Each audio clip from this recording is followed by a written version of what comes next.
Does this look familiar? Did you guys vote on this?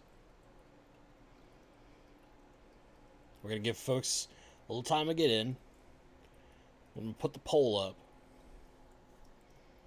Because I feel like it's important.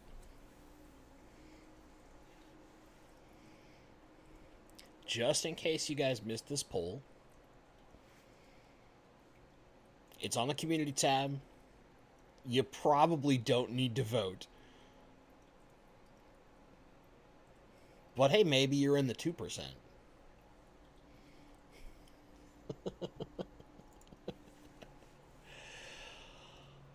What's up, folks? So, we showed the poll, and that's the new series. So let's talk a little bit about that.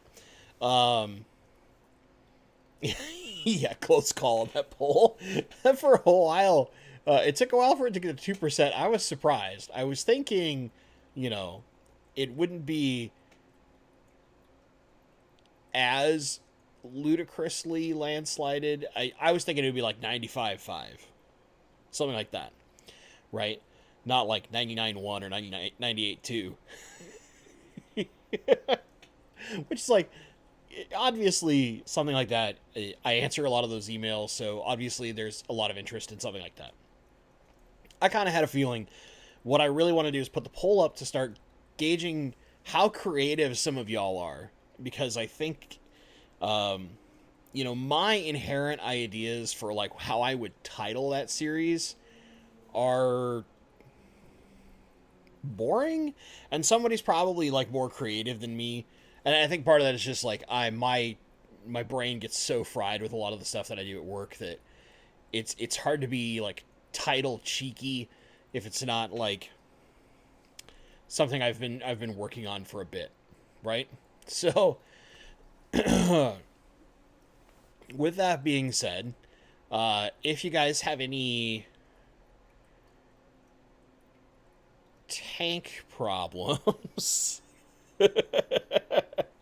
and you can show them in pictures, we'll start collecting those and start working toward this series. Now, part of the thing I want to be clear about this is there is a necessity, basically, for them to take a little time.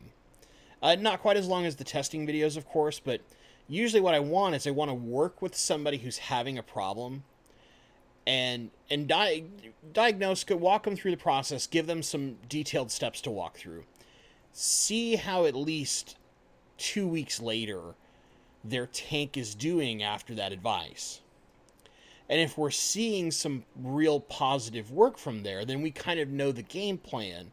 And that's when I can start looking at building a video for that, right? And explaining like my thought process, how I come to these conclusions, how you can figure them out in the future, right? A lot of the ways that I do a ton of this stuff. So yeah, we'll begin that series here soon. It's going to be in quotation marks, right? Because it's based on emails that come in. People have to be willing to have pictures of their tank, and while not like their full name, but like, Bob from blah or whatever, some identifier of just who they are, sort of. And for some people it might be someone who doesn't mind, like, hey, I'm this person, I'm in the chat all the time or whatever. That's up to you, the folks submitting stuff, right? I want to do everything where it's under permission. I'm sure there's some legality when it comes to YouTube land of doing this stuff, but basically trying to help folks and let those lessons not be just to one person. So I'd had an idea like this for a while, but it was kind of one of those things where until I started actively live streaming enough, I didn't get enough of those emails, right? So it's really good to get to a point of where I feel like I get enough email that I can do this reliably.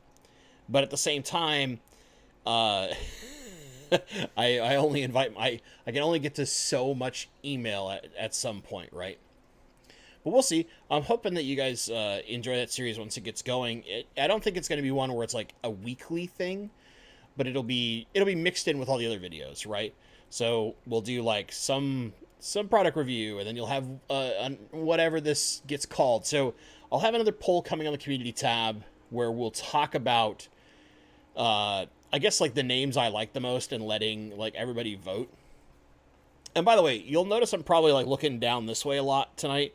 One of my dogs is in surgery right now, so I'm waiting for a phone call from the vet to tell me like, hey, she's out of surgery and okay.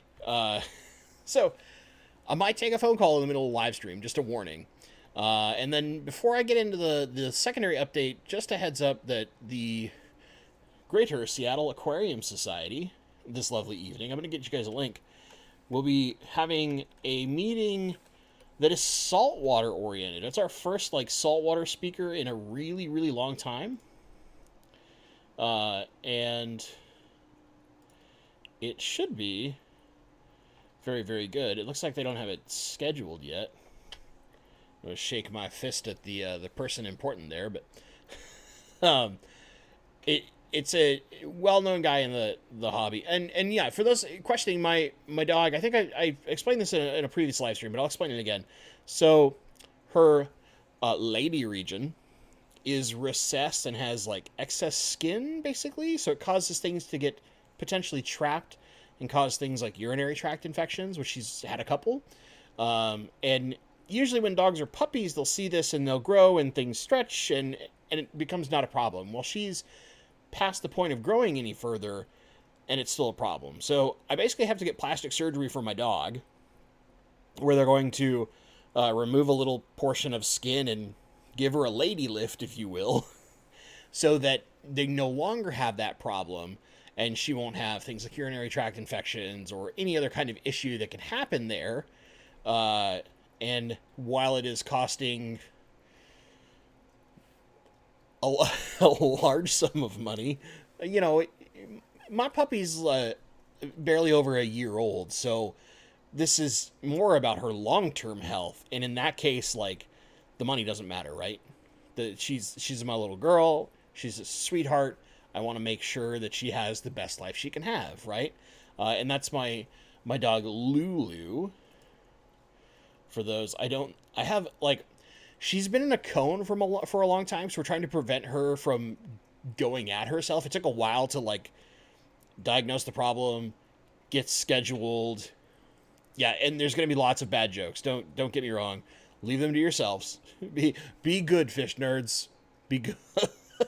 But yeah, should be a lot better long term. And I find it very comical and yet appropriate that I'm very willing to spend the low price is $4,000 if there's no complications. I'm just gonna be straight with you guys. On my dog getting plastic surgery, where I would never do something like that for myself. And she's a manes, tails, furs, and fins. She is a Corgi Shiba Inu mix. So my purebred Corgi is my boy. That's Papa Limo. I have two sisters. I have Shantoto and Lulu. They're all named for black mage characters in Final Fantasy games, just in case you were curious. But the two girls are Shiba Inu Corgi mixes that were rescued from a shelter. So they're actually, I'll show you her sister. She looks a lot different. So like the one who's in surgery looks a lot more Shiba Inu in the face and body, where her sister Shantoto, the one that I have pictured here, she looks a little more Corgi in her face, but she has like a really obvious Shiba tail. And then the sister who's in surgery has a very Corgi like butt and tail. But yeah, surgery in the Seattle area for your dog is very bloody expensive. But yeah, she's a little sweetheart. They're both like tricolor. They have the very same coloration, really similar markings. They're just little sweethearts. Although sometimes Shantoto's a little troublemaker when it comes to no longer running around playing. Anyway, so we'll get off my dogs, and we'll go to the second thing. So This will be in a video, but I want to talk a little bit about the Aquasky because I haven't been really working with it all that long. I'm about to start testing a pro mode setting I have in mind. I've been working mostly with a automatic mode, right? I like starting with auto mode, getting a feel for how the light does very simply programmed before I start looking at complex programming. And it was not until I started using the Aquasky that I started getting several of my rare Crips to start throwing flower spathes like crazy. So right now in the running river tank, there's one Cryptocorine Nurii Rosen Maiden and two regular Nuriis that all have flower spathes all at the same time. And if you watch my Instagram, you'd have seen recently that there was one Nurii with its own flower spathe. That one's grown all the way out and gone away now. And now there's three all growing flowers at the same time. And for those who aren't familiar with Crips, underwater they have what's called a spathe, which is basically like a stem with a big nodule on the top that's a big shell around the flower that actually sits inside there. That will never open and bloom underwater. And many times it doesn't open that well out of water. And the only way to properly identify a crypt, and comes from Karen Randall and Crystal Castleman, is you have to cut the spathe open and look at the flower inside. That's the only way to truly identify the species of crypt you have. So what I'm trying to say is I've never had crypts flower before under the JCNP, the Fluval plant, Beamswork lights, a number of different lights. Under that Aquasky, they are flowering like crazy. So, really interesting that a less powerful light is causing more flowers than more powerful lights or different spectrum lights. Right? It's really interesting to see things like that because it tells you a little bit more about how they do in nature, and that I'm actually closer to replicating the environment they want to be in under the Aquasky. Pretty cool, right? So, it's a short update. There's a lot more to come. I still got a ton to try stuff out. I need to try my pro mode settings. I need to test things on a no CO2 setup. So the current setup has it's 2 bubbles per second on my 40-gallon breeder, so very little CO2, which is how I like to go. As you guys know, I like to call it the American barbecue method, low and slow.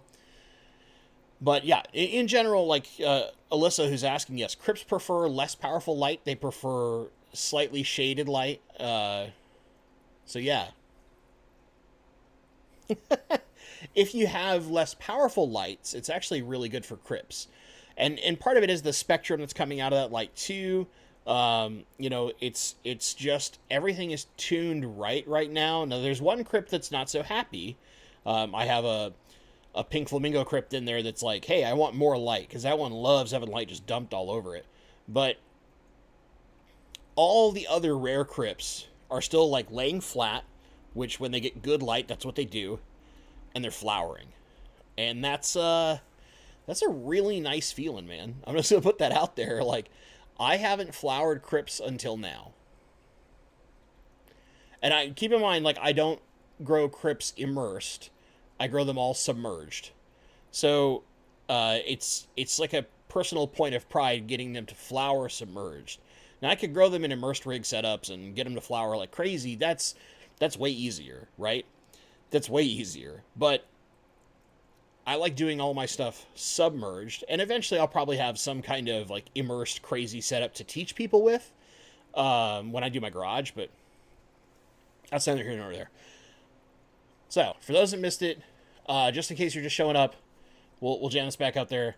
There's this poll on the channel. You probably don't need to vote, but if you want to, feel free. Obviously, we're not going to do this new series, as clearly the Nope category had a strong showing of 2%.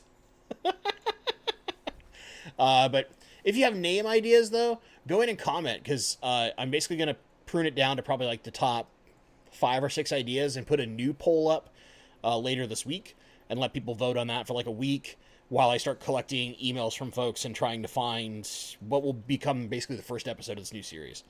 And then Aquasky's doing great. Testing's going good. I'm looking at my phone a lot because my dog's in surgery. Yeah, that covers all the stuff if you just showed up. With that being said, we'll fly into questions and answers. It's gonna be real simple. Like, the topic's not as long today. Part of that's just because I'm like, I've been thinking more about my dog in surgery than anything else. What do you do, right? It's my baby, my little baby girl. Plus, you know, it's just part of life. I'm going to be staring at my phone a lot. I apologize. Just like, I'm going to watch it like a hawk because the second that I see that phone call, I want to take it. I was supposed to get it like, I think half an hour ago, but you know, if the surgery folks got toward the end of the day, they might have like just went, oh, everything's fine, and left, as opposed to like, remember, oh, like, we wanted to call that person and tell them, hey, surgery went okay. So yeah, we'll do questions. Joe Davis, Bentley, are you a fan of shrimp? Yes. What do they mean for your aquariums? So I am a fan of shrimp. Here's the problem. I'm really, really bad at keeping shrimp. I have tried shrimp. Let me count species, because I think this is important. I've tried red cherries 3 times. I've tried blues twice.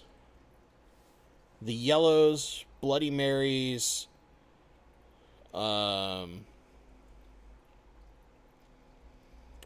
There's one other Neocaridina I've tried.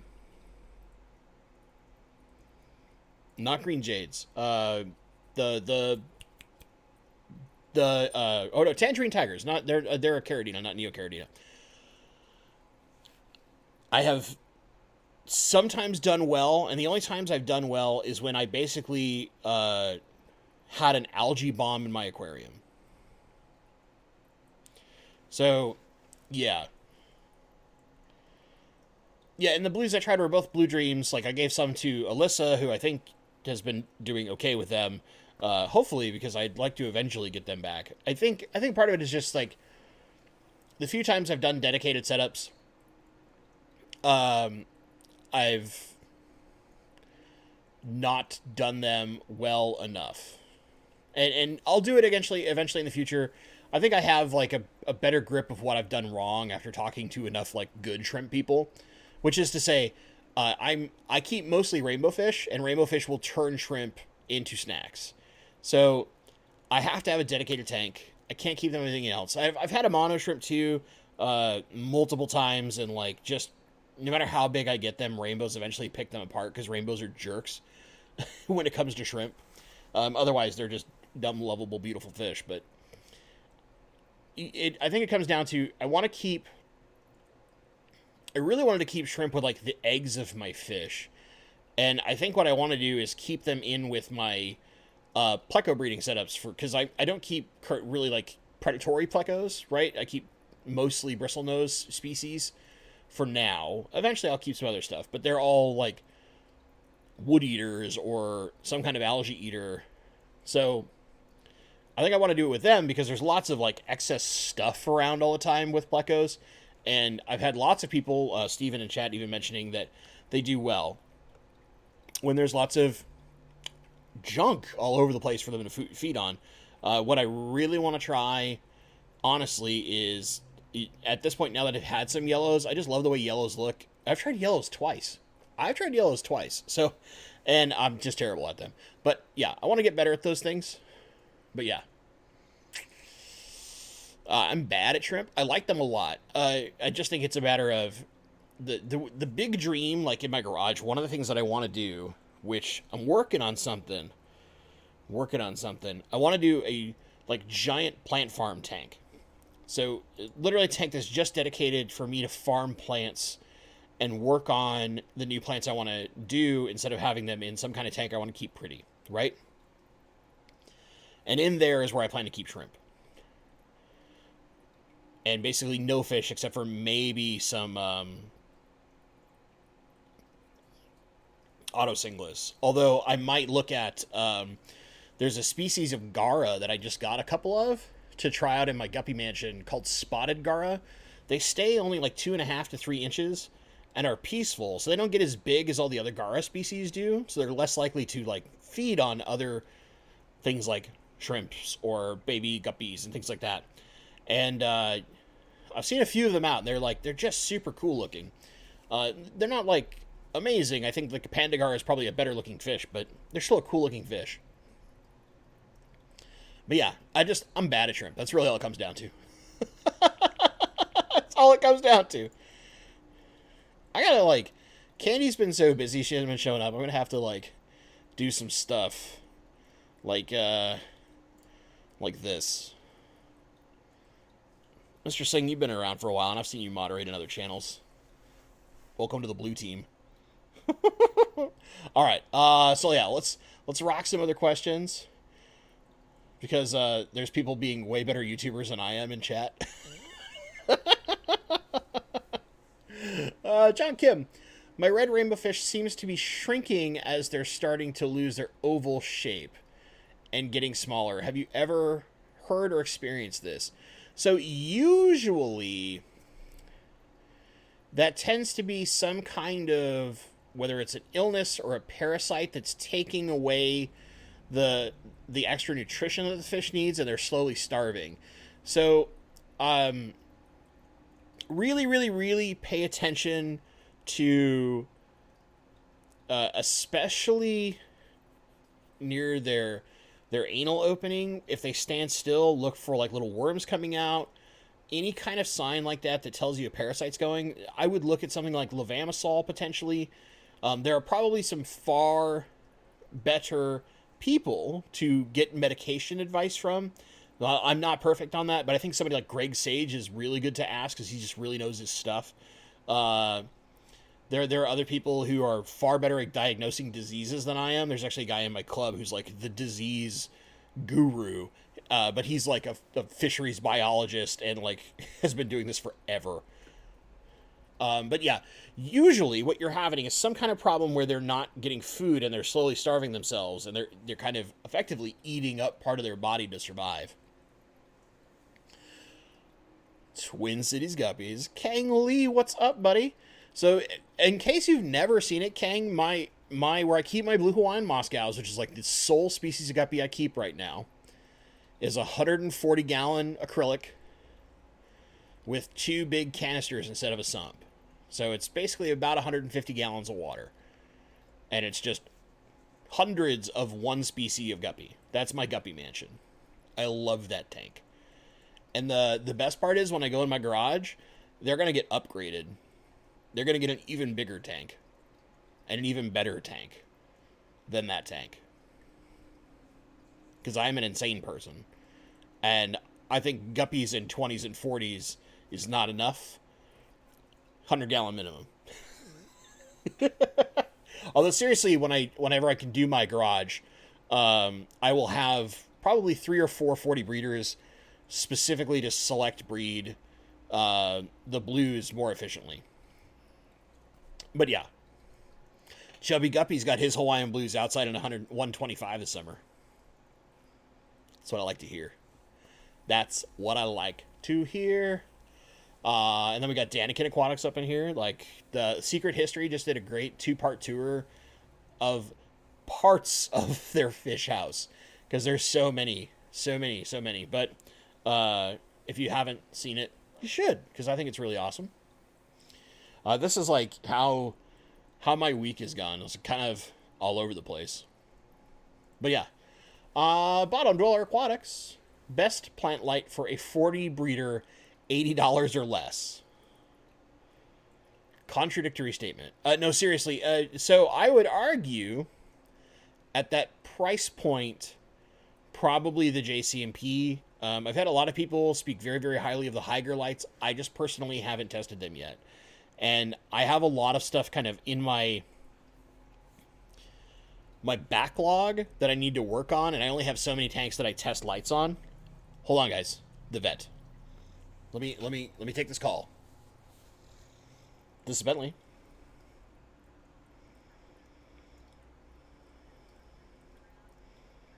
great. Fantastic.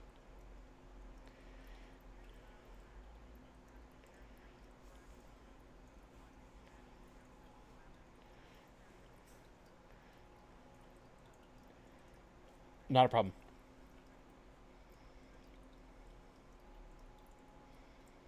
Excellent. Thank you so much. Okay.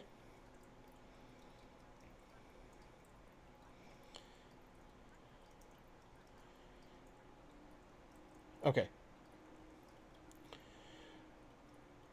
Yeah, in theory, probably tomorrow evening after I get out of work. I work locally in Redmond, so I'm not terribly far away. But I usually get out of work when I can cut early. That is, I usually can get out about 4:30 or 5 and show up probably in the Kirkland area about 5:36.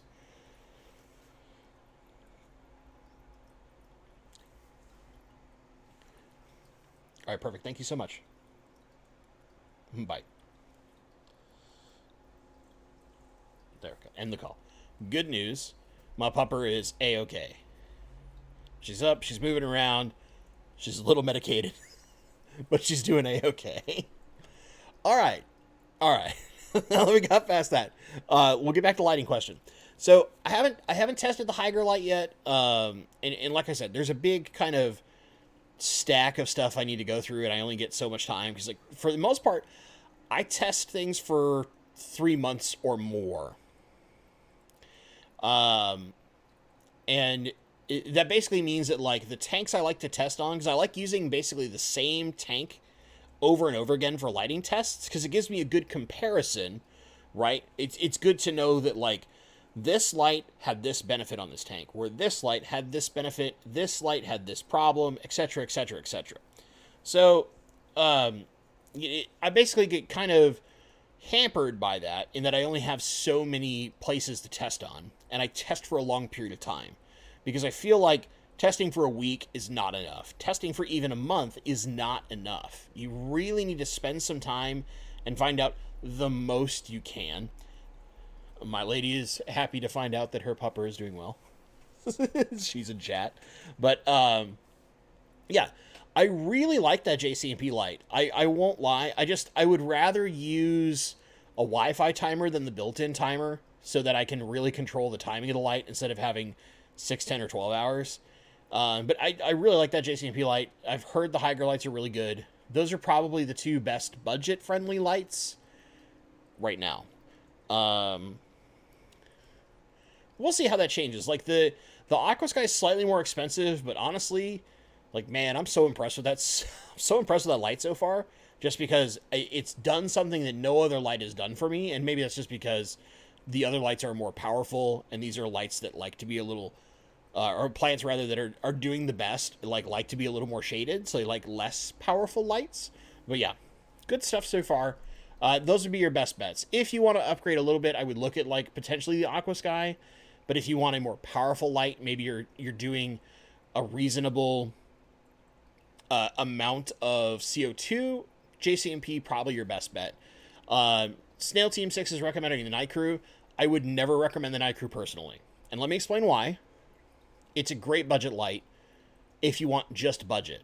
The problem is it's got a lot of blue, and lots of blue causes algae. It's really, really easy to get algae with a lot of blue light. I would rather have the Phoenix Fuse Ray, which is just white and red. And while that distorts the way that you see certain things, it makes reds pop really well, right? Red light is way better for plants and far less likely to cause excess algae than blue light. It's just the way that each of the different organisms handle the spectrum of light. And when you've done enough plants, you just learn those things. It's one of those things where, like, you start to avoid blue light like the plague because you're tired of getting algae in your tanks, or you're tired of, like, the random outbreaks that are going to occur at certain times of the year. It's just the way that things are going. And to piggyback on that Nighty right now, I've been using the same setting for the last month, and I've got Crips flowering like crazy under it. I've never had Crips flower before. I've had 4 flower space in the last 2 weeks. I have 3 of them all happening at the same time right now. And all the rest of the plants are still looking great. They're still growing fine. They're looking good. They're not growing quite as fast because they have a little less light. But that's good because it means a little less maintenance, right? And I'm all for that. But like everything looks good in that tank. The fish look good. The plants look good. It's going really well. My first guess is doing phenomenal. But I've still got a lot of other stuff I want to test. Like I've got pro mode settings I need to test. I need to test it on a tank without CO2. Yeah. I've got tons of stuff. Tons of stuff. All right. Other questions. I know I missed one, but I want to make sure I... Which, by the way, Snail Team 6. What a great name. What a great name. You have, like, one of the coolest, like, YouTube names, period. It's just too good. All right. Casville, what do you do if you live somewhere where fish themselves are kind of hard to get with the exception of ordering online? I have a local fish store, but the fish there are always half dead. Oof. I mean, here's what I would do. I would just be more patient about what I buy and buy them online. And you know that sucks because you have to deal with shipping and all this other stuff, but if your local fish store is constantly a problem and there's no other option, like even driving a surprising distance, like I'm willing to drive 2 hours for a good fish store. But I'm a crazy person and I don't buy fish that often anymore. But what I would look at is what matters more to you? Ease of access or having healthy fish and enjoying your hobby? If healthy fish and enjoying your hobby is your goal, just don't need to like get a different fish every week. You buy like you save your money up, you buy a slightly larger order at a time. You get everything through your quarantine. You get healthier fish that way because you're going to know which online sources are good and which ones aren't, right? There's lots of reviews out there that tell you this stuff. That helps you get better fish. Sometimes that also means that you can get a hold of stuff that you would never ever see in your local store, so you can get some cooler, neater stuff. We put that in quotation marks because some stores just always have cool stuff. That's what I would do, honestly. I'm very fortunate to have some good local fish stores, but for the fish that I love to keep, rainbow fish, I almost always have to order them, whether it is through some personal friend contacts that I've made over time or certain online fish stores. To get the stuff I'm looking for, I have to go outside of a local fish store because it's not something that's commonly found in a distributor and thus is hard to get a hold of for local fish stores. So I buy a lot of like my supplies and even, when I was first getting in some of my first fish and some of my like constantly available, like autosynclus or like reticulated SAEs, these fish that I use a lot of all the time in my cleaner fish and stuff like that, I go to my local fish store. But that's because I have a good one. I have a couple good ones. I'm very fortunate, and I know that. But otherwise, I go to the sources that I know are good online so I can get exactly what I want in great health and have effectively zero worry. Still need to be careful, still need to watch my fish, quarantine them a little bit, but I can go to places like Dan's Fish, who does all the quarantine work basically for me. Should I still quarantine after I get them? Of course. But he does most of that work for me, which is beautiful, right? It's a lot less worry when you got somebody who takes that time and effort, and you know that ahead of time. And you can do that with online sellers. Just how I'd look at it. Joe Davis. I purchased a Nubius chili jalapeno this week. So stoked. That's a rare one. So to finish that out, what's your favorite and what rare plants do you have? So I have a number of what people will consider rare plants. So I have several rare Crips. So the example I mentioned earlier, I have Nurii Rosen Maiden. I have Ponderdidifolia, Rose Hips, also known as the Say Highlands. I have... What did I just got? I got Hyptis Lanciniata, which is a crazy plant. And it's still adjusting to my water, so give it some time. There's a Syngonanthus it's like Calialum. I have to go like look at my sheet where I have things written down, but that's some of my newer, rarer stuff that I've picked up. They were not cheap at all, but they're really, really pretty. For the most part, I've been growing a lot less hyper rare plants. I mean, I have a lot of like rarer Anubias, right? Or not Anubias, but Boost right now. And I have some rare Anubias, but I've focused less on like growing lots of rare plants right now until I can get a bigger space, and focused more on trying to flower a lot of plants that I've never flowered before, or just kind of farming up plants to build out tanks in the future. So like I've been producing a lot of really nice Java Fern lately. Actually, I have so much I probably should start selling some because I'll keep producing more. But yeah, it's stuff like that. I've focused a lot less on super rare plants lately. That will change. Whenever I can do my garage and I have the space to do it, then I'll start farming all sorts of crazy plants, and I'll have like a part of my farm that's just really rare stuff, and then I'll have a lot of stuff that's just stuff I really enjoy or I think is really popular plants that I'll have to be available locally when I do things like plant swap meets and stuff like that. When the pandemic calms down and human malware like chills the F out, and I can actually like go see people in person again, that kind of stuff will change. Bottom Dweller Aquatics, kind of a follow-up. I like my Higer, but the one I ordered for this tank got damaged in shipping. Oof, that sucks. And I'm not sure I want to order it again. Just use the refund more, plus some more cash for Fluval 3. I mean, I love Fluval 3s. We know that. I've done like 8 billion videos on them because I love them that much. And I've spent so much time working with them that I really have a good feel for that light. But I won't lie, like I've been super impressed by the Aquasky so far. I was very impressed by the JCMP light for how cheap it is. My only downside was like, just the company who's bringing it in, just tell me it's a light from China that you ordered in. Like, just tell me that. That's fine. And I won't complain about it. But when you don't tell me that that's what you're doing, you tell me the opposite. No, we engineered this light. Like, no. It bugs me. But I think the light itself is really good. Now, the problem is getting them in stock again, right? But it's a great little light.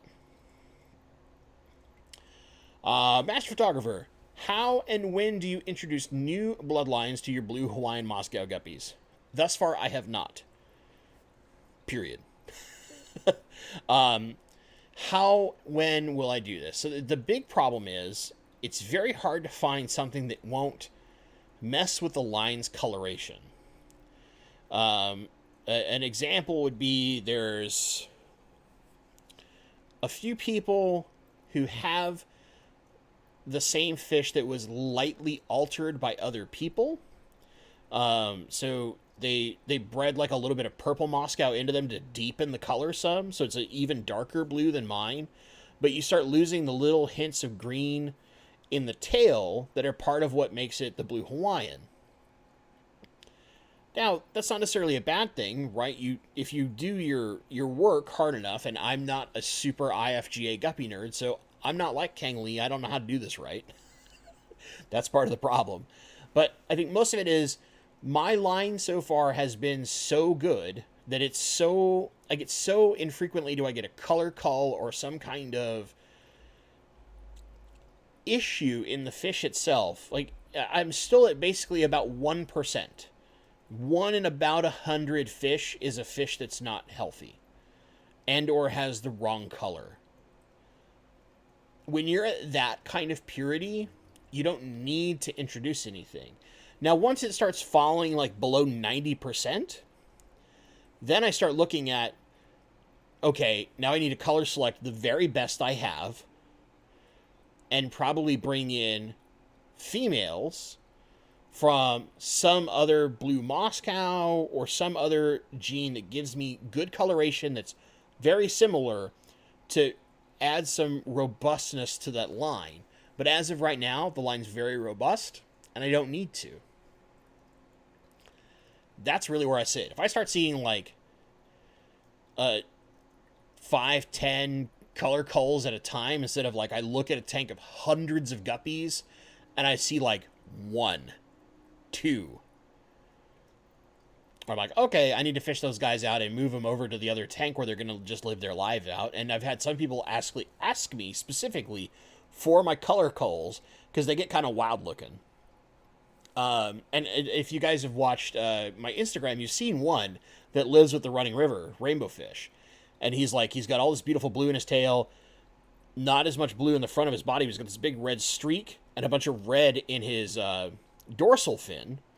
But otherwise, he looks mostly like a blue Moscow. And he looks really cool. He's a really cool looking fish, but he's not the right coloration. So I removed him so that those genetics don't pass on. And the good genetics from all the good males do. It's just a careful game. Like, I just watch my fish and make sure that I don't have anything crazy. And when I have something crazy, I pull it out. I just move it to a different tank, let it live its life out. Let's see here. I answered that one from Naidu. Ooh, little jump. That's how you know how far behind I am. Let's see here.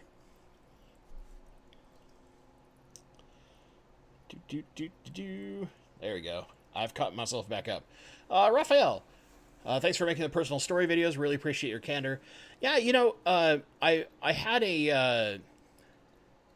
had that interview a little while back, and we talked with Rico Stan. Sorry, and I posted in the community tab, but we talked basically very little about fish, and it's one of the things that I have no problems talking about me as a person. There's a lot of things that I don't talk about, right? Because I don't think that they need to be talked about. So an example would be I'm pretty nebulous about my lady, right? I do that on purpose. I'm never going to talk about her unless she specifically comes to me and says, let's do X, right? That's her decision 100%. And she's even recently mentioned, hey, if you want to talk about this, which is something that's happened in our lives, you can. And I've just said, no, I'm good right now. I don't think it's something we need to talk about. And it's just a matter of, it usually doesn't teach some lesson about, either A, fish, or B, some personal philosophy. And it can in a way, but basically, if it doesn't do that, I probably don't talk about it. And it's just a matter of I love doing my best to be a positive influence in the YouTube sphere. There are lots of people who are not. I would rather be a positive person. That's just how I am. So it's one of those things where I love sharing a lot about my life because I don't really care if you know. I'm not going to tell you my social security number, but I'll tell you about that time where I was unemployed and I wasn't sure I was going to get another job before I had time to save myself from not losing my house, right? I'll talk about that stuff. But yeah, I'm glad people have liked it. It's definitely not viewed as much as some of my other videos, but that's not what matters. It's as long as the people who do watch it enjoy it, that's all I care about. Joe Davis, have you tried one of Dr. Novak's plenum filters? Not yet. Planned on it, but just not yet. I'd have to literally tear an entire tank down and rebuild it in order to try one. So there's that. I'm thinking of setting up my 55 with this filter. What rainbows do you suggest for the 55? So keep in mind with a plenum in a 55, you have to have a relatively thick amount of substrate. So there's a little less swim space, and it depends on how you plant it. Again, you'll remove some swim space, but I would look at, depending on the number of fish you want to keep, some good options. Any of the red Bosemani, because they don't get quite as big. You could look at Praecox rainbows. Chalatherina eleni wapoga are starting to become a little more common at the ability for fish stores to get them, at least through some of the distributors. So that's another great fish that doesn't get super huge but is really pretty. There's also, if you really want to try something that's kind of cool and different, they're sometimes called the Melantania Aru 2, but their real name now, they've been officially described as the Melantania Picta. That's a really, really pretty fish. It's similar coloration to the Goldii Dakai, but doesn't get as big. And then if you start looking at Aquabid, there's tons of options. What I would really do, if I wanted to have a lot of fun, is I'd look at Radnocentris, because they're just a super cool, often I think underappreciated rainbow. And when I get my garage, I'm going to have one of the sickest Radnocentris tanks you're ever going to see. That's my personal promise to you, because I love those fish a lot, and I can't wait to set up a really awesome tank for them. Kelly Foreman, oh, bring it on. I disagree about blue light and algae. Well, one of these things is science. However, experience can change, right? I use 100% of all the settings on my Fluval 3.0 and a Nightcrew on my QT tank. I have almost no algae. It's very possible. Each person's water system changes and can depend on whether or not algae blooms can occur. However, science can show us algae benefits more from blue light than plants do. Science can show us that. But it does not mean that if there is blue light, 100% you will get algae. That's true. I fully agree with what you're saying, in the sense that you can crank your blue light all over the place. I generally advise against it because it has been my experience and the experience of many other people who I've talked to that when they crank their blue light, they get algae. And when they've had algae, if they turn their blue light down, that algae starts to become more controlled. But the fact that you can do full blue and get what I would argue is better visual color with no algae, I'm jealous. Because I wish I could. Because you get, when you add that blue in, it gets closer to that right, proper visually looking, at least daylight spectrum, where it's at 5600 to 6500K. And a little less yellow cast in the light. And that's one of the biggest complaints people have about the Fluval lights is like, it looks kind of yellow. It's like, well, yes. But it's because kind of yellow is really good for plants. That's why. It's just what they like. Is the truth. But yeah. You know, as long as you're not getting algae, you can push blue as much as you want. But when you start getting algae, turn it down a little bit. That's all I'm saying. Snail Team 6, I really like to fish from Aquahuna.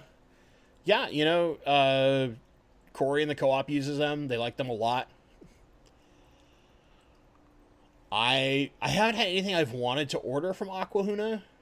And I like Aquahuna is a really big business. I want to be really clear about that. Like, they're a very large distributor. And they're kind of shifting their business plan and their strategy to be able to ship directly to like folks like us. But then you have small businesses that guys like Dan's Fish that I just tend to frequent. Also because he carries a lot of the fish I really like, and Aquahuna doesn't necessarily do that.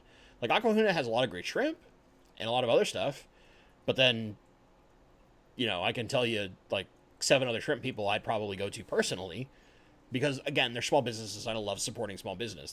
How to put it? My personal moral philosophy is supporting small local business as much as I can.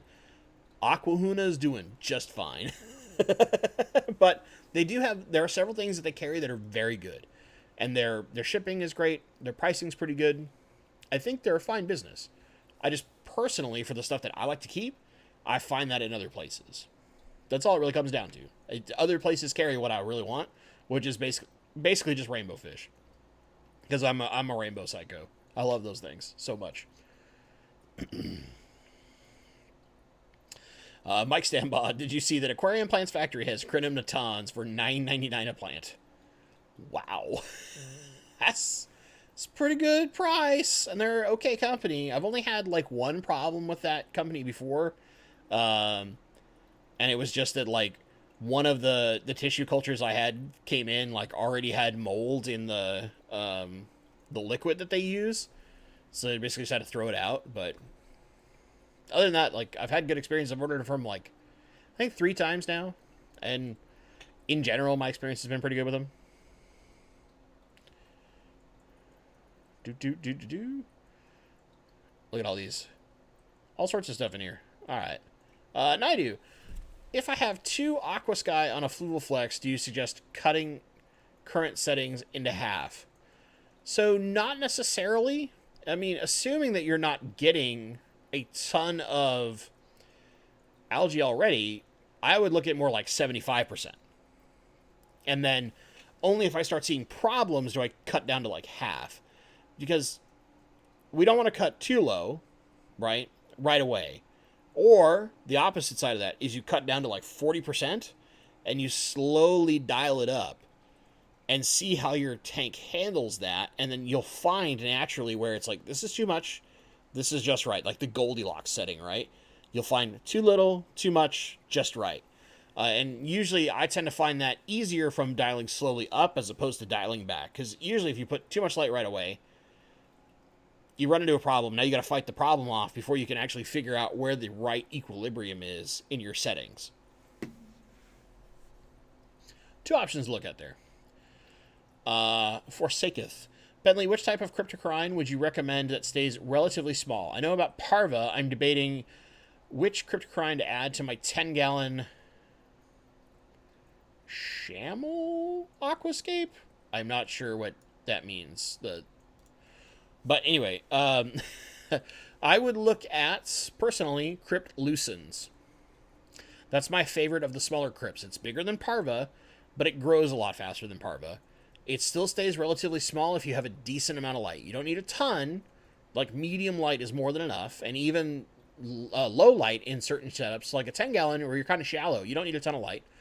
It's going to grow a couple inches, so not super tall, but still taller than Parva. If you're trying to get something smaller than that, right, like closer to actual Parva size, not the Parva you get that's immersed, but like real Parva when it's grown in, it's really hard to find them that small.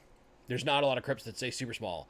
The only other one you could potentially look at would be UGI, but UGI will grow big if it, under the right circumstances. Not huge, but it will grow taller than maybe what you're looking for. The other thing to look at is if you have the right settings, you could look at Nurii, and when Nurii is happy, it lays flat along the substrate instead of growing upward. But if you want some of that texture where it's growing a little bit upward, then you want to look at, probably, I would say Lucens is probably your best bet.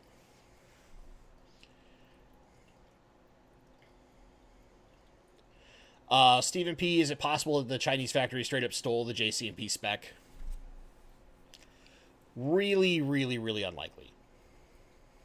Really unlikely. It's too perfectly similar. Usually when they steal something, there's a major difference for fear of legal repercussions. But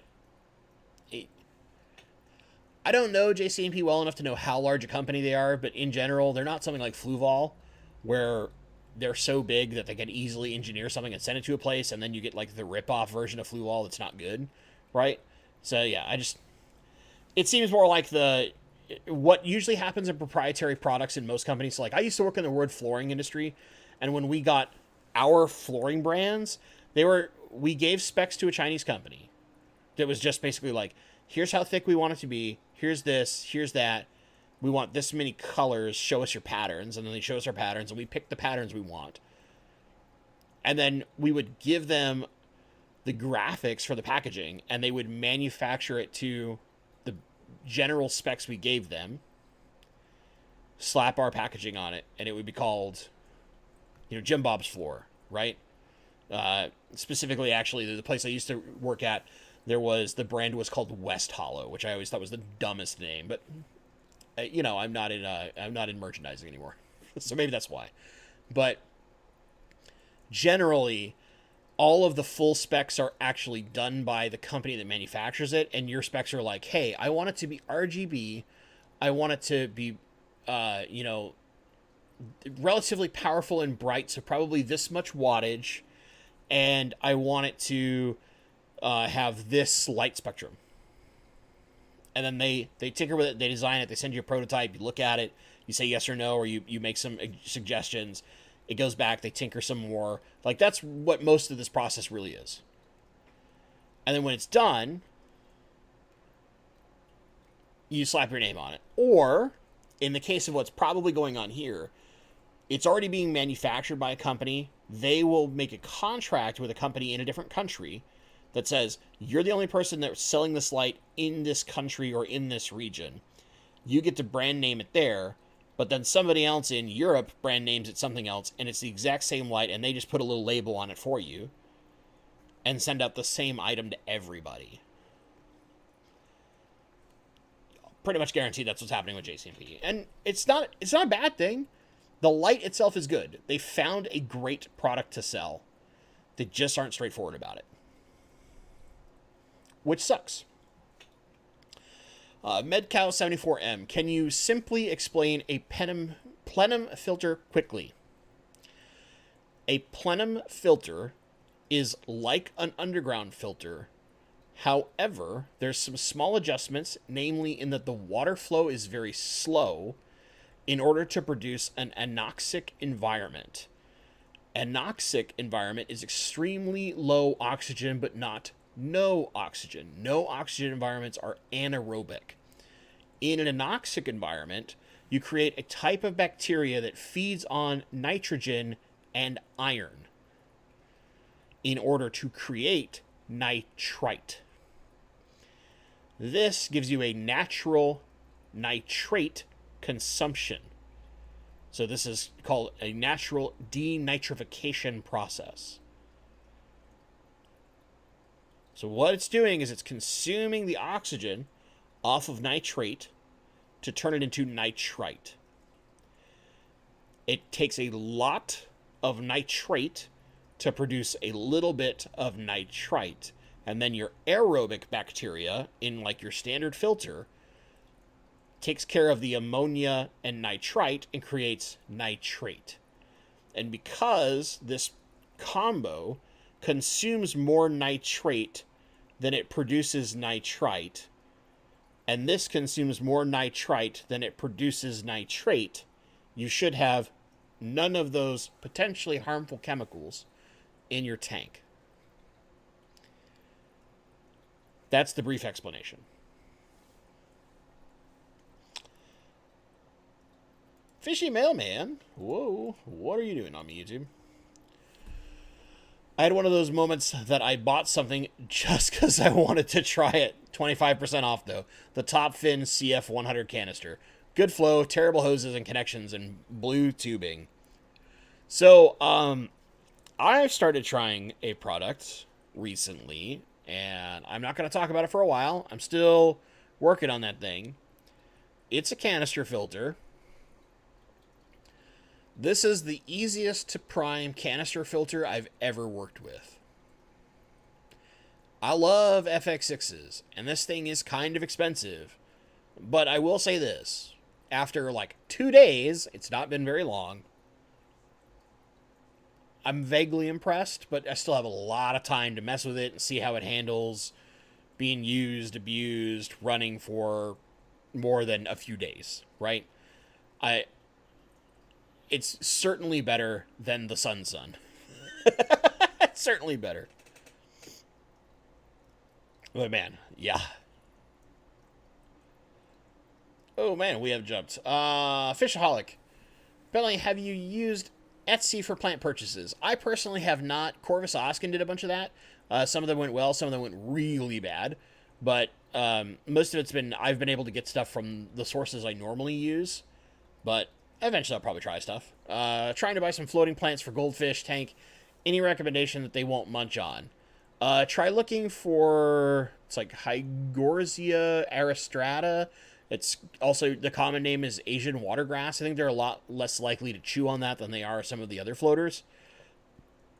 It's tough. Goldfish will eat a lot of floating plants, but that might be your best bet. Kelly Foreman.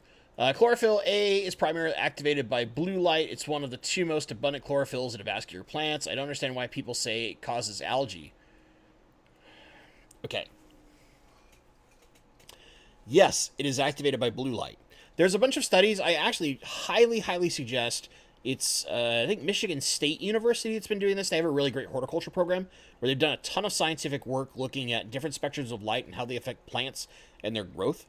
Chlorophyll A is activated by blue light, but it doesn't necessarily mean that it uses a significant amount of blue light, and often those lights put out a lot of blue light when you don't need very much blue light to activate chlorophyll A. You don't need an abundance of that type of light to activate chlorophyll A. You need more light in the other spectrums to activate chlorophyll B than you need to activate chlorophyll A. And the only reason I know this is from reading those papers. There's some great stuff out there. I talked about it when we did the light spectrum stuff, but yeah, they're great resource for learning lots of horticultural stuff, because most of the science I understand has come from that particular program at Michigan State. And I think it's Michigan State. It's one of the Michigan schools.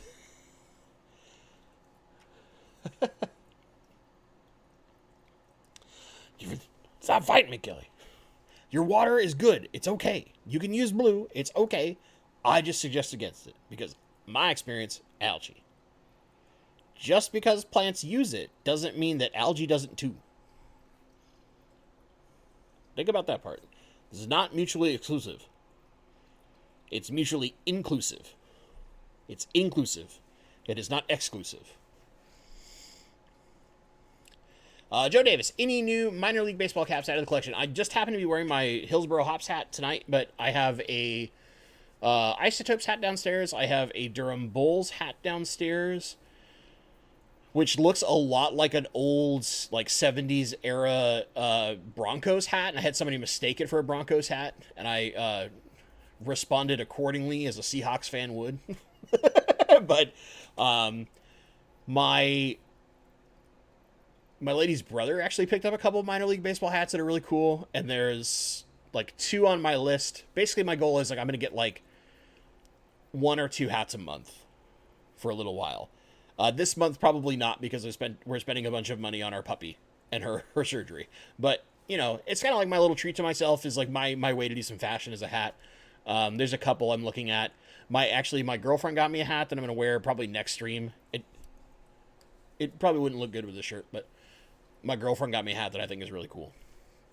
Okay, we're getting really close to, we're actually at 7 o'clock. Let me see if Greater Seattle Aquarium Society is up. If not, like, Dr. Black's coming up if for some reason they're not streaming tonight. But for those that might want to watch something about saltwater, there is that. It's actually live now. Perfect. Or, so you have this if you want to see a sweet saltwater presentation. Or, our good friend Dr. Black, my buddy, down in Australia, who's also going live very, very soon. About 15-ish minutes. Looks like he doesn't have it scheduled yet, but there's Dr. Black's channel. Bam, just in case Mr. Singh hasn't covered it. He's a far better YouTuber than I am. He probably already has. Bruce Fletcher. I remember you talking about Magenta Guppies a while back. I found some on Aquabid and picked up a trio. They just arrived today. So far, so good. Bruce, if you would send me a picture of those, I'm curious. So what I'm looking for specifically are the Luke Roebuck Magenta bicolors, which, interesting note, this will probably be how I end my stream. But if you have questions and I missed them, shoot me an email, bentley.pasco@gmail.com. I will very happily answer it, especially if you need stuff like if we're going to do the Tank 911 or whatever we're going to call it. Shoot me an email. We'll do some stuff. But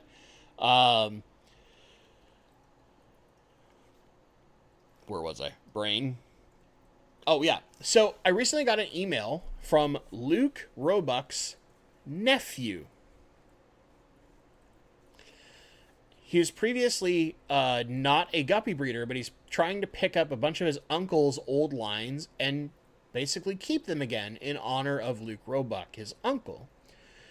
So he contacted me about getting blue Hawaiian Moscows, and he's found, I think it's 2 other species. The reds are the big thing. He had a really good red species, but really kind of cool like how life is. But eventually I want to find those magenta bicolors because that's the other one I really want. So with that being said, I'm actually going to end slightly early tonight. Guys, if you have any questions, please shoot me an email at bentley.pasco, it's coming in the chat, @gmail.com.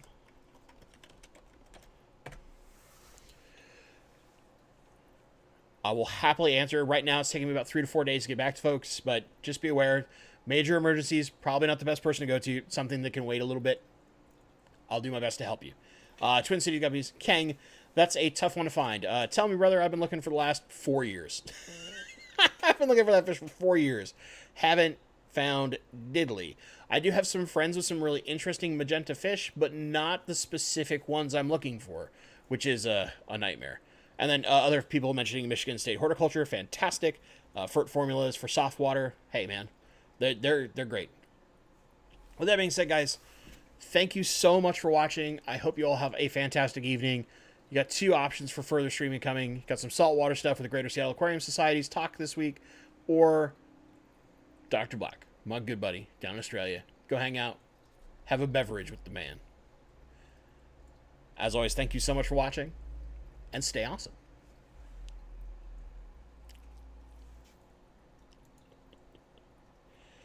And the stream.